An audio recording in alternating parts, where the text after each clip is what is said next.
Militan Republik Rakyat Donetsk atau DPR mengklaim berhasil melakukan kemajuan signifikan di medan perang. Mereka mengklaim berhasil menguasai parit dan benteng Ukraina.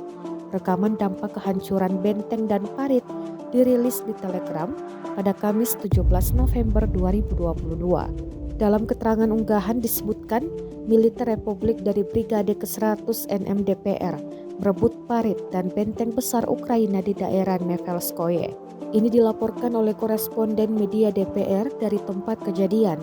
Ini adalah area berbenteng terbesar di area pemukiman yang jaraknya kurang dari 1 km.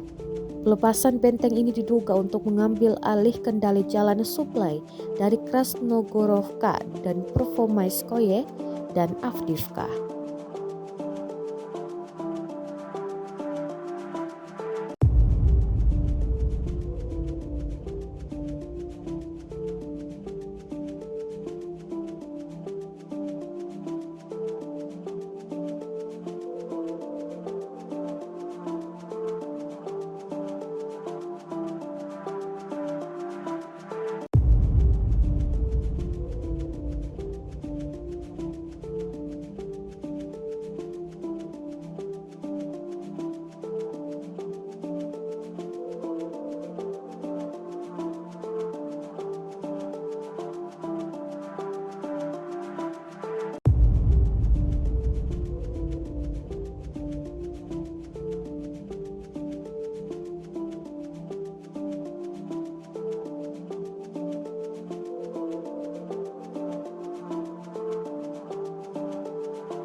Rusia melaporkan secara total 333 pesawat Ukraina, 177 helikopter, 2.520 kendaraan udara tak berawak, 388 sistem rudal anti pesawat dieliminir sejak awal operasi khusus. Dari kubu Kiev, Kementerian Pertahanan Ukraina melaporkan 400 tentara Rusia dieliminir dalam sehari terakhir.